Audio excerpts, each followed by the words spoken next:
You know, I was absolutely delighted to be part of this celebration even before this utterly charming introduction.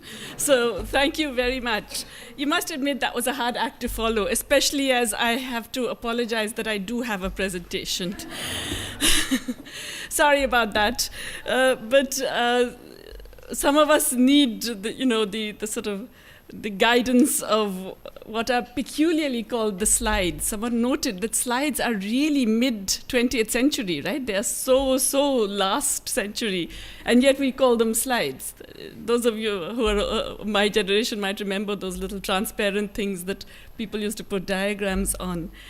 But as I said, I'm absolutely delighted to be part of this celebration, your 50th anniversary. I think that the work you're doing is tremendous. I know some of the people who have been part of this organization for a very long time and have respected the work you do. So for me, it's a great privilege and an honor. Thank you for inviting me.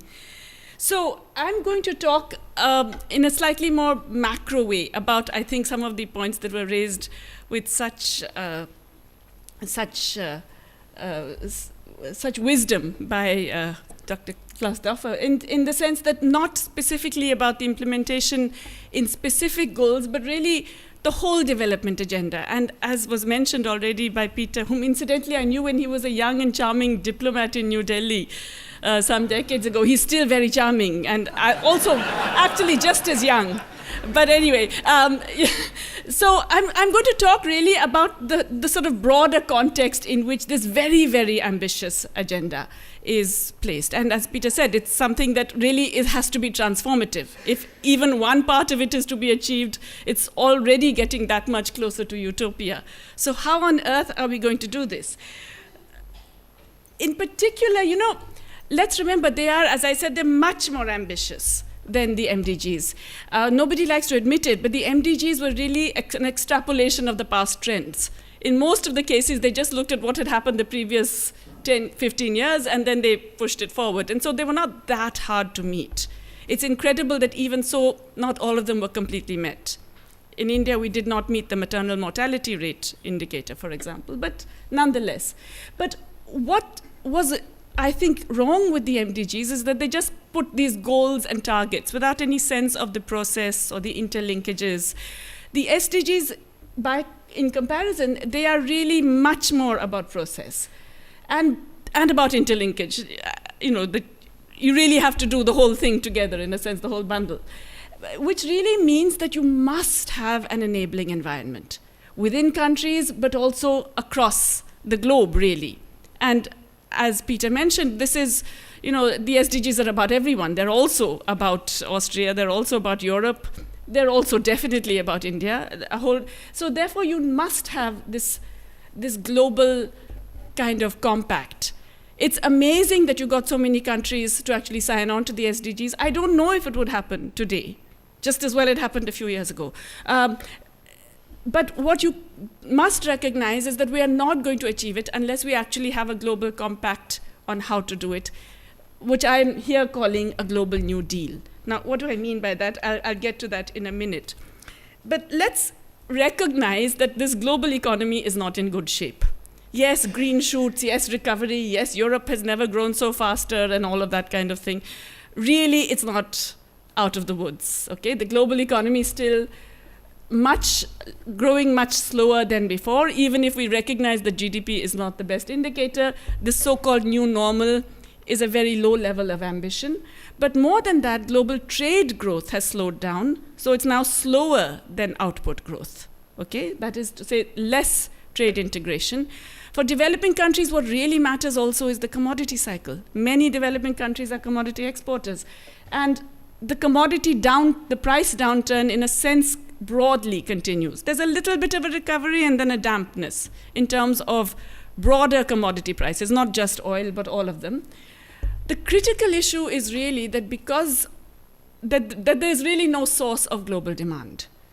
There's no major source now of global demand. That's, in a sense, the broad macroeconomic context in which we operate. And the critical reason is because of reduced demand from the north, which was the driving feature of the boom of the 2000s. The expansion of the US Unsustainable expansion, absolutely, based on a housing boom that could not last, yes. Nonetheless, it generated growth in all the other regions, and it drew a lot of other developing countries into it. We now have a situation where the North in general is not a net provider of new demand. The Eurozone, definitely not. You're running current account surpluses. Germany has given you that bad habit. United States running deficits, but smaller and smaller. Japan still running surpluses. So basically, the demand now has to be generated from outside, but the sheer weight of these economies means that a slump in their demand cannot be adequately compensated by even a very significant expansion of demand in the developing world, which is anyway not happening. China still running current account surpluses, and so on and so forth. Capital flows are volatile again, and they're volatile in the same febrile, brittle kind of way that they were just before the global crisis. And of course, inequality continues to increase. It's amazing that even after there's been so much noise about inequality, how it led and created a global crisis, after you've had Milanovic and Piketty and everybody talking about it and it becoming a big noise, nonetheless, it has been growing continuously since then. Asset inequality, income inequality, all on the increase. Basically, as you can see, the global economy, therefore, it's picking up, but it's not a lift-off. It's not really a massive expansion. I'm not going to bore you with the numbers. This is just to prove I looked, okay? And one of the big reasons for this lack of demand is austerity. Austerity here not necessarily defined in terms of not running large fiscal deficits, but just not spending, public spending being low. This is looking at the ratio of public spending to GDP in the period after the global crisis compared to the previous 10 years. And most countries, as you can see, in many countries rather, there is a significant austerity, and in others there is moderate austerity. In other words, public spending is down. Public spending as a share of GDP is down. In some countries, public spending in absolute terms is down. Now, what does that do? It actually means that it's not generating multiplier effects that would cause private spending also to increase. It's not giving you the synergies between public and private investment that were a critical part of all previous global booms in capitalism over the last century. And as I said, developed countries no longer provide a demand stimulus, as you can see. The developed countries are running broadly now surpluses. They were running large deficits until 2012. Now they're running surpluses. The transition economies also being forced to run surpluses. And developing countries are running very small deficits. As you can see, that's the little yellow lines now coming down. They're very small, compared to these surpluses. Overall, therefore, there's no net demand stimulus in the global economy. I mentioned the commodity prices. As you can see, brief recovery, coming down again. So commodity prices, this is big news for most developing countries who still largely remain commodity exporters. India, my country, is an unusual case where we benefit from low commodity prices. Pretty much most other developing countries suffer when commodity prices are low. And the volatility of the capital flows, it's not just volatile, but it's negative. The party is kind of over. We had a party, a lot of people came, and then they took all the drinks and the glasses and the ice cubes and they left. Okay, so we are now stuck with deficits, which really means we also will have to run current account surpluses to pay for those things. So you see what this is doing to the global demand situation. We're in a situation. Why is all of this important? If you're having stagnation, low income growth, secular stagnation, new normal, all of that kind of thing, you cannot actually generate the finances necessary to do even 1% of your very ambitious goals. So you need to have the wherewithal for the fiscal expansions, the public spending that will necessarily be required, whether it's for slums, whether it's for sustainable energy, for any of these things.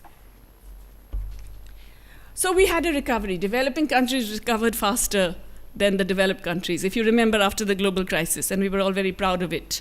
Some people said there's a delinking and so on. It turns out it was really based on debt. The debt service to income ratios of the private sector is one indicator of debt. You can see how it's come down. The red line is the developed countries. The blue line is the developing countries. And just look at how it has exploded in the last few years in particular. I don't have, well, maybe I have to tell you in Austria, but in most other countries, people know that a significant generation of debt usually ends in tears.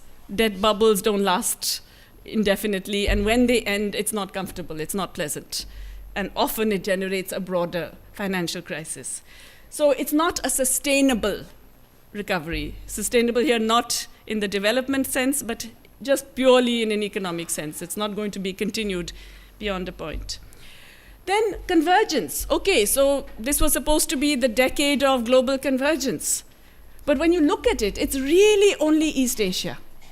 It's really not any other part of the world. Okay? So the blue and the red line on the left side of the graph, if you can see that, the blue line is the first tier countries, that is to say South Korea, Taiwan, China, Singapore, Hong Kong. Okay? And you can see that they have come very close to the average per capita income of advanced countries, up to 80% by now. China also has done remarkably well, that's the red line, but it's still 1/3. Hey, that's not convergence, yeah? It's improved, but it's really not converged that much.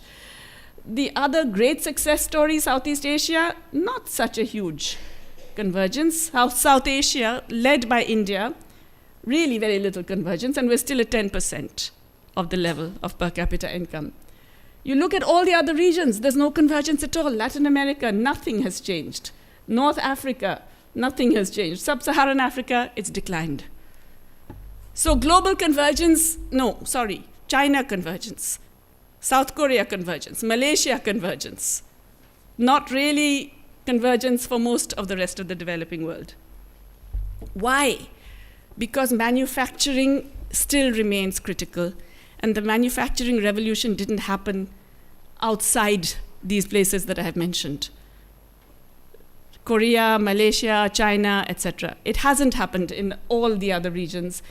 And you can see that it's really the inability to generate large manufacturing sectors with significant value-added increases that has prevented the rest of us from actually converging. So one critical part of achieving these sustainable development goals has got to be creating the conditions for improving manufacturing. Okay, this one kind of familiar because it has massive political implications. As you free trade, your wage shares decline. As you globalize in trade, your wage shares decline because basically your global labor supply goes up. There are more workers you can pit against one another. As wage shares decline, you get all kinds of other things. You get Trump, you get Brexit, you get AFD, you get etc. You know what you get. You have some of them too.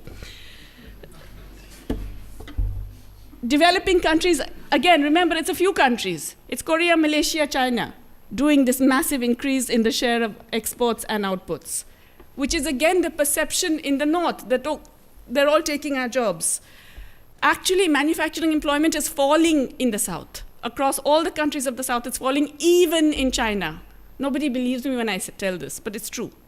Okay, manufacturing employment falling everywhere. It's not those workers taking your jobs. Yes, the production is moving, but that production also increasingly automated. The global industrial workforce is actually now increasingly in the developing world. That's absolutely true. That is to say the numbers, the absolute numbers. So yes, to some extent, there is a shift, but it's not in that sense because of the fact that they have taken away jobs that would otherwise have gone. There's a minor decline, but not enough to explain the massive increase in the less developed world. So, in fact, is it robots and automation then? Well, it's true. Robots are getting smarter and better and all of that kind of thing, but it's still low use. Robot use is quite low, and relatively few developing countries use them. Most of the new robots are in South Korea and China. Pretty much nobody else uses it. Why? Because when labor is really very, very cheap, you don't actually bother to automate, to substitute workers. And that's the case, unfortunately, in countries like India, most other developing countries. But so I would argue that this whole thing that, oh my God, the robots are coming, now there's no work left, it's a very alarmist account that is overdone. But it also ignores the fact that there is lots of other work that really can be done. Many other sources of employment generation, particularly care work, which have been massively underplayed in significance, which there's not enough of. Paid care work is inadequately delivered in almost every society. If you take the current gold standard, which is Sweden, 13 care workers per population, per 100 population, no other country comes anywhere near that. But the potential for care work, and in fact the need, the social need for different kinds of care work, is actually massive, and it can be a huge, huge source of employment generation with very strong multiplier effects. Okay, in fact, it's, as I said, therefore automation is going to be a problem only where you already have high wage manufacturing. You know, you have automobile sectors and things like that. And mostly there are, in the developing world, they are mostly countries like China and Korea. Everywhere else, it's mostly developed countries. Republic of Korea is the one highest up there, as you can see. But most developing countries, not really threatened. So if that's the case, why didn't we converge more? Well, one of the reasons is because of these value chains, the race to the bottom involved in the value chains. You separate out the bits of the production, and you actually farm out the labor-intensive parts to the developing world. That's why our global labor supply for manufacturing in the developing countries has gone up. But in addition, the pre-production and post-production parts of the entire generation of value are the ones now where all the profits are made. It's what has been called the smiley curve. I don't know if oh, did I not bring it? Here we are, the smiley curve. I don't know if you know the smiley curve. It's the value, the profits over here, and that's, if you like, where the use value is the opposite of the smiley curve, the sad curve, okay? It's the pre-production, which is design, you know, and I mean, all of the things where intellectual property matters. And post-production, marketing, distribution, branding, this is where the profits are made. Everybody knows these examples, right? Apple, the iPhone, costs $66 to produce. Foxconn gets, or not just Foxconn, but the entire system of outsourced production gets $66. It retails for $700. That's the kind of margins we are talking about for the pre-production and post-production phases. Okay, one of the reasons why there is so much more inequality is because of the return of rentier capitalism. As you can see, the right-hand side, the share of surplus profits in total profits. This is from a database of 40,000 companies across developed and developing countries. And you can see that this share has been rising continuously, especially in the phase after the global crisis. Inequality going up after the global crisis. And part of it is because of intellectual property, part of it is because of sheer monopoly concentration, which has also grown very significantly. And because here, the market capitalization, the indicators of concentration, as you can see, all going up in the recent past. Indicators of concentration going up for everything except employment. These big companies get all the profits, get all the revenues, get all the shares of sales, employ less people. So that's one of the reasons why you get global inequalities. 3 minutes? So, implications then, what does it mean for the SDGs and for development strategies generally? It really means we have to have a new model of growth and development. You can't just have SDGs, which are goals and targets. You have to have a different process of getting there. You actually have to change the way in which you look at what the economic activity is meant for. So first of all, we have to get rid of export obsession, which all of us have. It used to be the developing world and Germany, now it's everybody. Exporting is the way to go, not domestic demand.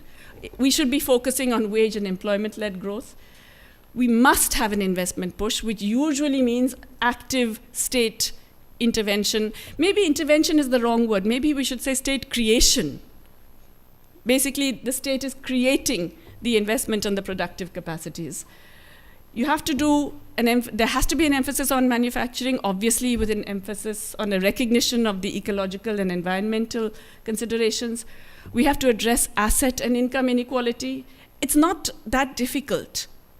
There used to be things like inheritance taxes. I don't know if anyone here remembers them. It's not impossible to imagine ways to reduce asset inequality. Higher taxation. When I say higher taxation, it could just be tax revenues. It's just the fact that we don't collect all our tax revenues because of the tremendous loopholes that are available, which are actively furthered by the European Union and the OECD. The OECD is all doing this big program on controlling tax evasion. Developing countries are not even allowed into the discussions. We are not given access to the data that refer to our own country. I would say forget the development cooperation, don't give us the aid, just allow us to collect our taxes. Regulation of capital and labor markets, control over finance. This sounds passé, but we have to keep saying it because they didn't do it. If they had done it, we wouldn't be in the soup.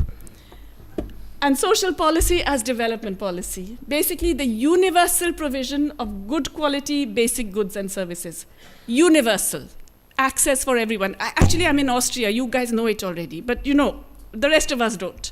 Universal provision of good quality goods and services and a focus on care work, as I have mentioned already. What does it mean? It means a global New Deal. If I can remind all of you what the New Deal was about, the Roosevelt New Deal in the US, the three things that really happened, around the mid-20th century, which are hugely significant still. The New Deal in the US in the 1930s, the Marshall Plan, and the Havana Charter, which didn't actually happen, but it was a great idea in 1948. Okay? So what were the guiding principles? First of all, speed, scale, generosity. A rapid change, a huge change. The New Deal involved a doubling of public expenditure in 2 years. In 3 years. But that's massive, right? That is a really big change. It's not a 2% increase or a 5% increase. And it spread across the entire range of economic activity. The United States, the public library system, orchestras, you name it, everything was an outcome of the New Deal. And generosity. The Marshall Plan was extraordinarily generous. It actually gave huge grants and loans to Europe. Okay? If you look back in time, when you think of how Germany benefited from debt relief, sovereign debt relief after the Second World War, if it could give even 5% of that kind of benefit to Greece, you would not have a problem in the Eurozone today. Half of the debt was written off. The other half, they could repay with a maximum repayment limit of 3% of exports. Try suggesting that today. Voice and counterbalancing power, the recognition that different groups actually have to be given some kind of voice. Cooperation. You have to recognize that this cannot be done by one country alone, even the US. It has to be done cooperatively. If the global community could get together for SDGs, please let's try and persuade the global community to get together for a global New Deal. It's the only way it will work. And in fact, we have the SDGs, we have the Paris Climate Accord. Obviously, there are moments where you can agree if there is sufficient political pressure from within all our countries to actually generate it. It does mean that you have to control markets while recognizing their creative capacities. Much more state involvement, but it also means more accountable states. Some of us don't have them, unfortunately. But it really necessarily requires international coordination. And I think that's the absolute critical part. Some of these ideas are actually in this Trade and Development Report of UNCTAD, which I was also involved in writing. So if I can do a little plug for it right here. But I think it's important because it's a UN agency saying something. And I think it's saying something that is absolutely critical for meeting the SDGs if we do want to meet them. Thank you very much.